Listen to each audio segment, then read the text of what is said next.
பெரிய புத்தாண்டு நல்வாழ்த்துக்கள். எல்லாம் இன்றைக்கு போல் என்றைக்கும் சந்தோஷமாக இனிதே நல்லா இருக்கணும். சரி, இன்றைக்கி வந்து நம்ம வந்து தக்காளி தொக்கு வீடியோ பண்ணலாம். எல்லாம் பார்க்கலாமா? சரிங்க. இது பாருங்கள், ஒரு 1/2 கிலோ தக்காளி மாதிரி பொடிசு பொடிசாக நறுக்கி வச்சுருக்கோம். அதுக்கு தேவையான வெங்காயம், கருவேப்பிள்ளை எல்லாம் போட்டு தாளிக்கலாம். ஃபஸ்ட்டு வந்து நம்ம எண்ணெய் ஊற்றிக்கலாம்.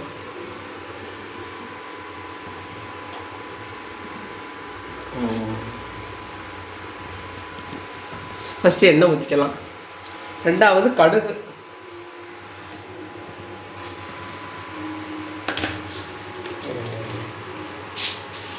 எண்ணெய் காஞ்சிருச்சா, கடுகு தக்காளி இதுகளை போட்டு நல்லா வதக்கி அப்படியே கூட்டு மாதிரி தயார் பண்ணோம்னா சாப்பாட்டுக்கு சாம்பார் சாப்பாட்டுக்கும் நல்லாயிருக்கும்.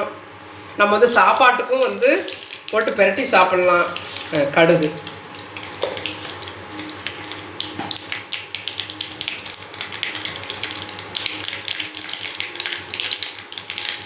கடுகு இப்போ வெங்காயம் போட்டுக்கலாம்.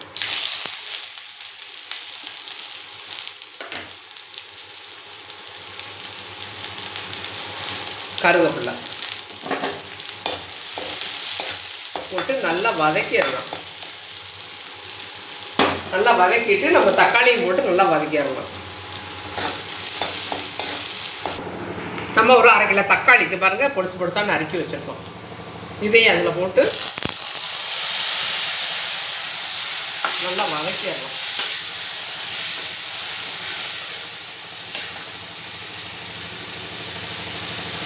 நல்லா வதங்கினதுக்கு பின்னாடி தாங்க நம்ம கறி மசாலா தூள் எல்லாம் போட்டுக்கணும்.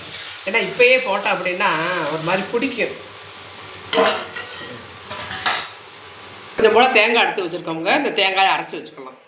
இது மாதிரி வதங்கிருக்கு பாருங்கள். நல்லா வதங்கினதுக்கு பின்னாடி இது வந்து கொஞ்சம் கறி மசாலா தூள், இது கொஞ்சம் பிரியாணி தூள், இது அதில் போட்டுக்கலாம். போட்டு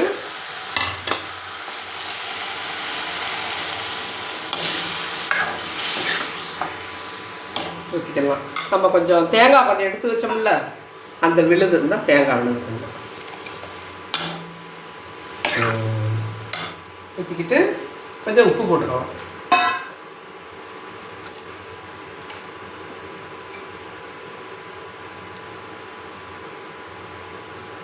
கொஞ்சம் உப்பு. இது நல்லா சுண்டை வதங்கின உடனே நம்ம இறக்கிட்டோம்னா நல்லா இருக்குங்க. இது நல்லா கொஞ்சம் வதங்கட்டும், சுண்டட்டும். பாருங்கள், தக்காளி தொக்கு ரெடி ஆயிடுச்சுங்க. இதை கொஞ்சம் வந்து கரண்டிலே கொஞ்சம் மசிய விட்டுக்கோங்க. இந்த அப்படி கொஞ்சம் இப்படி மசிச்சா கொஞ்சம் நல்லாயிருக்கும். கொஞ்சம் சாந்து கிடைக்கும். ஏன்னா பொருள் தக்காளியெல்லாம் வந்து தான் கரைய மாட்டேங்குது, தோல் கெட்டியாக இருக்குல்ல.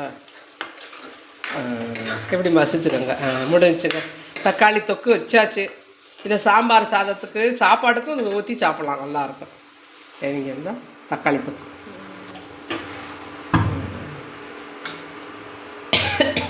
இந்த அளவுக்காக காமி